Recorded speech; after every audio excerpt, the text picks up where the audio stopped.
Hi, everybody, and welcome to the Intuitive Catalyst podcast. I'm Leilani, your host. I'm so glad you're here. I'm glad we're here together again.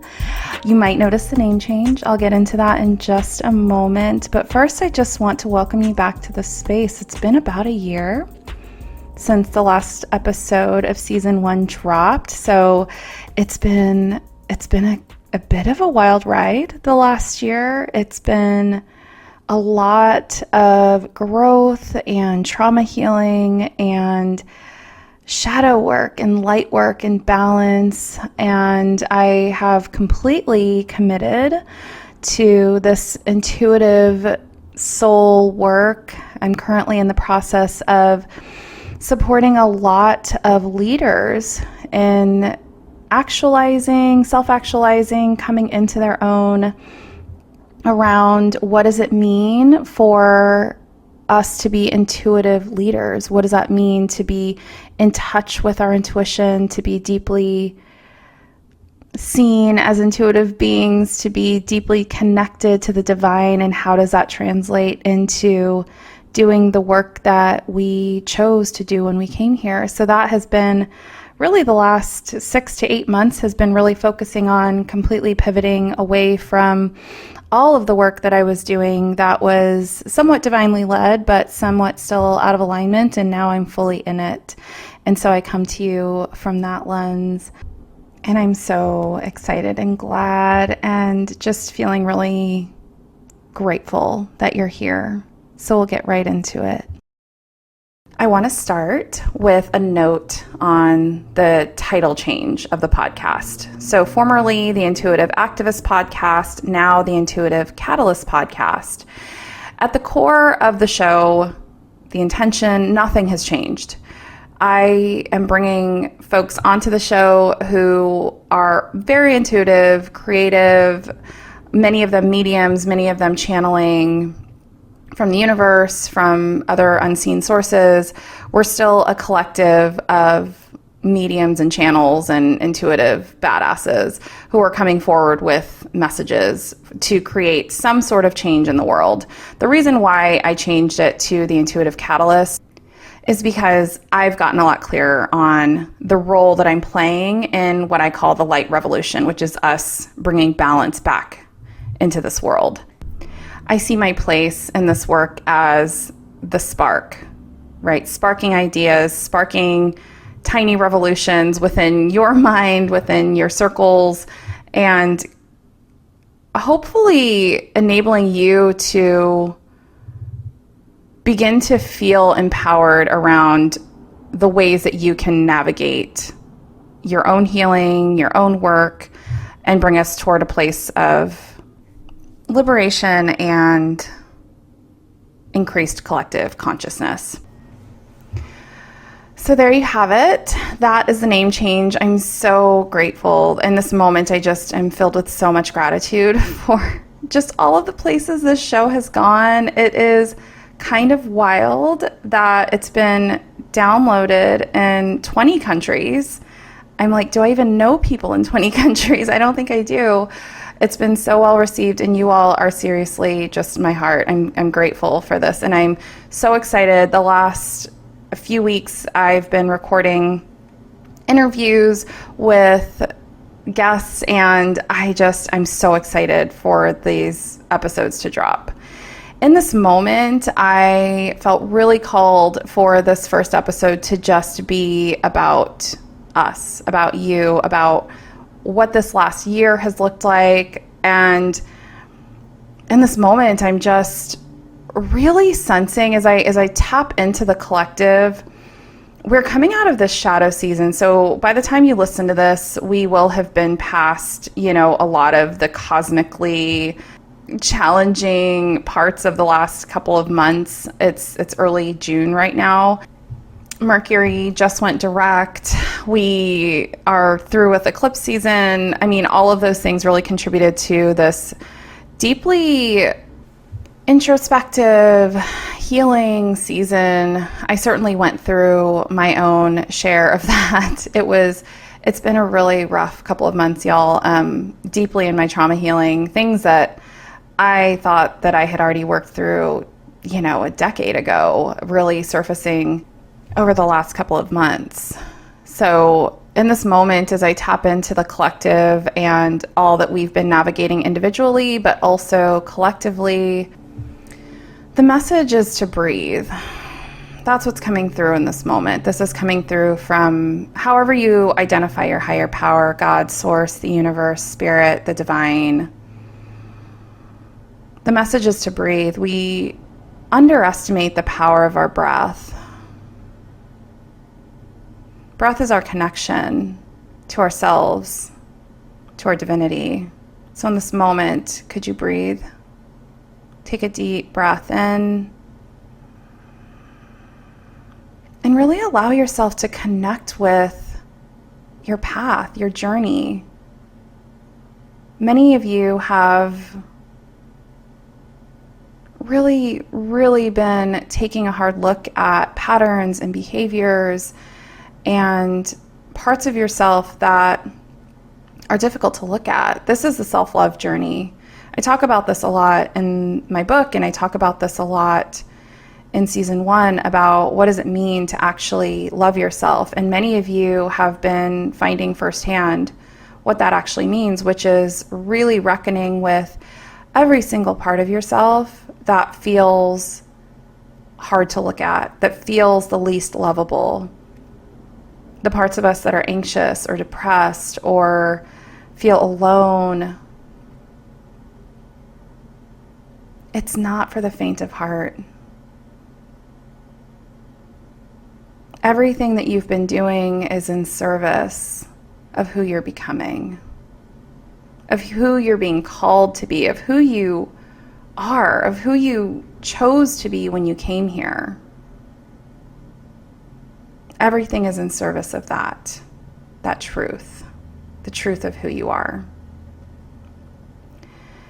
And in this moment, as you breathe into that truth that every single thing that you've been navigating, not just over the last couple of months, but your entire life, every hard, challenging thing where it would have been so easy to avoid or to turn your back on yourself, that you chose to move forward on your path instead. It was all with purpose. It's all with purpose. And we as a collective over the last couple of months have been, really the last couple of years, if we're really honest, since COVID started, we've all been in a space of clearing, of being really intentional and mindful about the ways that we are showing up in the world. It's why we see so many people leaving their corporate roles. It's why we see so many people stepping into their divine path, their intuition, really trusting themselves. Of course, there are others. There's this dichotomy that's happening, this divergence in our collective, where many folks are saying yes to their divinity, saying yes to self-love, saying yes to healing, to being really present with ourselves. And then there are those who are not. And this isn't a judgment. It's not. It really is not a judgment. It's just the awareness that there are those of us who are saying yes and those who just aren't ready yet, and both are okay. We have to be able and willing to hold space for every single person's path and what they're choosing in this moment. I want to talk about alignment because this is, I think, one of the biggest tools and indicators of what it can look like to be on path. And again, this message is moving through me, folks, like with veracity. Like it is for you. If you're listening to this, this is for you. So alignment. What does it mean to be in complete alignment, spiritually, physically, emotionally, mentally? What does alignment look like? And what does it mean to be able to understand when we're out of alignment, right? So in order for us to first understand alignment for ourselves, we have to be able and willing to take a look at our experience. And for many of us, and for me included, this means looking back on our path, noticing when we were out of alignment, and what were some of the indicators that were true. So I talked to you a lot about my journey, leaving my ex-husband, who is now like amazing. We are amazing co-parents. We have the most incredible little one that we're so focused on. But when I was married, I was deeply out of alignment, and I believe he was too. And when I was in that marriage, and really at many points toward the end, I knew I was out of alignment. And the way that manifested for me was a lot of physical symptoms. I was deeply depressed. I was deeply anxious. I was holding back my truth. I was not prioritizing my peace. I was not prioritizing my health. And again, it wasn't just my marriage. I was also in a job where I was out of alignment with my purpose, my divine purpose. I was doing really good work and working for amazing people, and yet I was not doing the work that the universe, that source, was calling me to do. And so this all kind of culminated into this deep misalignment that I felt every single day. And I think when we are deeply spiritual beings and we're deeply tapped into our intuition, whether or not we have full awareness of it yet, I think that when we operate in ways that we try to honor our intuition, our bodies will tell us when we're deeply out of alignment. I think that our bodies might tell us anyway, regardless of how tapped into our intuition we are. And my body was really, really struggling, and I was deeply unhappy. And I had this like yearning to come back into alignment. And so as you look back on your path and think about when has misalignment occurred, what were the symptoms, it may give you an indicator of how to notice when you're feeling out of alignment and then make choices from there. It's not always like, well, now I got to bring my shit into alignment. No, it's awareness. From a point of awareness, we can choose which way we move forward. And so that was flowing through me.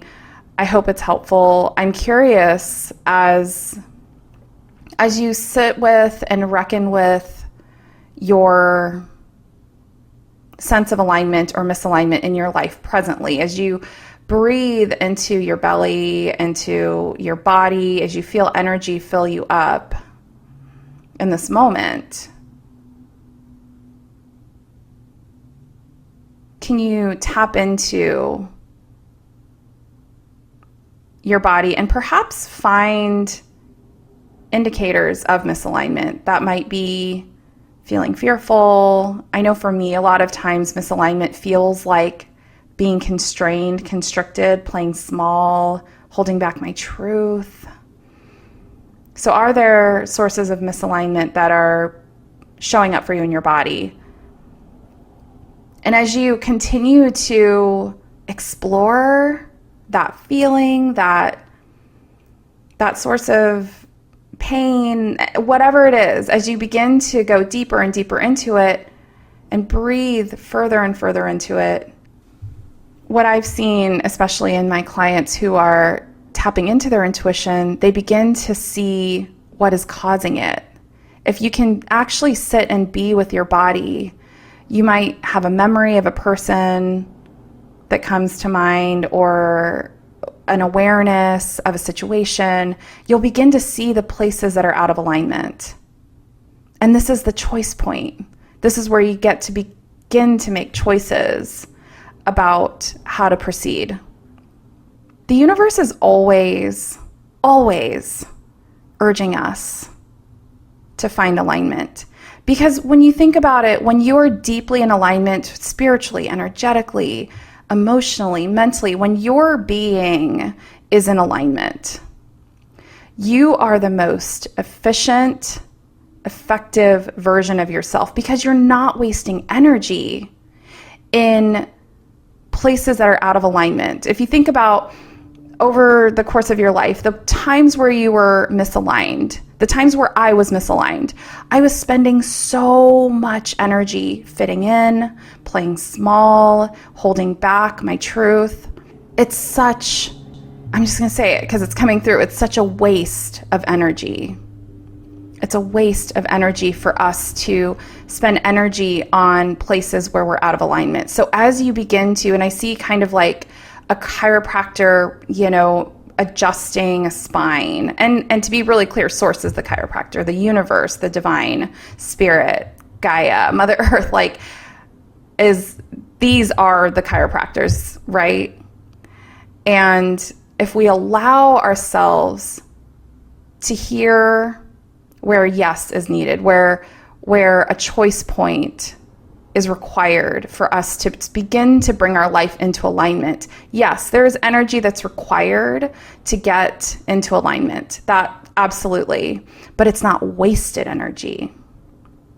It's energy that serves the purpose of getting things into alignment so that energy can flow freely. Because when we're completely in alignment, we're no longer spending energy trying to fit in, being in places where we know we get no energy, right? This is the other thing. This is the beautiful thing about being alignment and the way the energy flows is that once we do get into alignment, not only are we not wasting energy on activities or situations or people that are not serving our spirit, we're also gaining energy from the things that we do, right? So if my work is fully aligned with my spirit, which it is in this season, in this moment, I'm grateful that the work that I do is completely aligned. I then gain energy from work rather than it being an energetic suck like it has been for most of my career. And again, that's not a judgment. It's just what is, right? And so there's a lot of guidance coming through in this moment of where is your life out of alignment and what are like the quiet choice points, right? It's going to be quiet. It requires stillness. It requires breath. It requires that you slow down enough to pay attention to your body and the pathways that your body is showing you to go down to find where misalignment is occurring. And once those misalignments are identified, I think the first thing to do is to have compassion for yourself, right? We don't choose misalignment. It's not like we are going down our merry way, like going through our life and we're like, I think I want to choose misalignment here. Really at the end of the day, the reason why misalignment is happening is because on some level we were trying to do what was best for us at the time. We were trying to do what felt the safest, the most secure. I got a corporate job, out of college because I was told that that's how you have a good life. You get a steady job and your creative pursuits, your intuitive callings no one even mentioned that when I was coming out of college. It was all about getting a good job.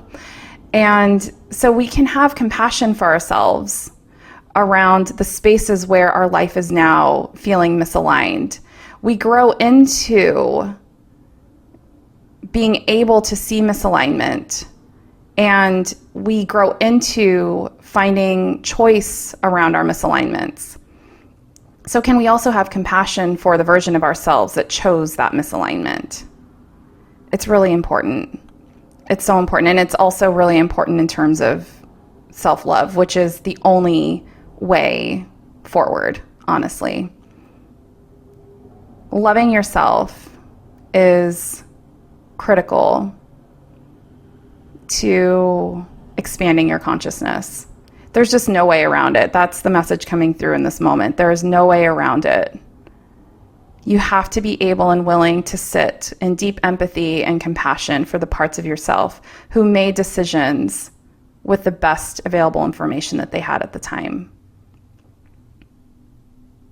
I still struggle with money, a lot of fears around money. That's probably my biggest source of misalignment in this moment, is that I still tend to buy into the conditioning that money is scarce, that money is limited, that resources are limited. And what I do know is that all of the trauma healing and the ways that I've been really saying yes and navigating this really deep shadow work over the last year, but really deeply over the last couple of months, it's creating space for me to begin to make different choices around that misalignment, that fear that I have around money not coming.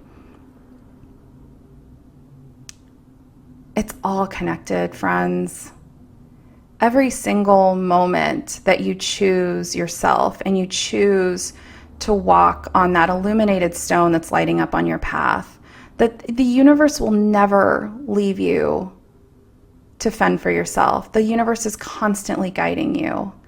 And every choice that you make in service of your highest truth, in service of your highest available being,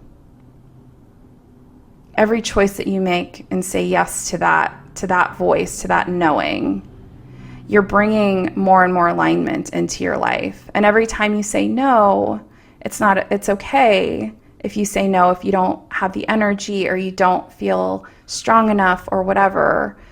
It's okay to say no. But just know that misalignment doesn't happen in a vacuum.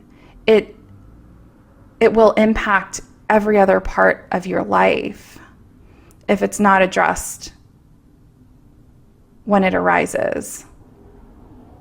So the longer that you stay in a place of quote unquote comfort or security or safety, however misaligned it feels with your spirit, the harder it's going to be for you to find alignment in other places in your life, to find that energetic flow, that surrender to the divine who is constantly asking you to trust. Friends, you are deeply, deeply, deeply guided and deeply seen and worthy and loved. And if you needed some confirmation today that you have everything in your power to live a life of complete alignment, all parts of yourself in alignment, then here it is. This is your sign, friends.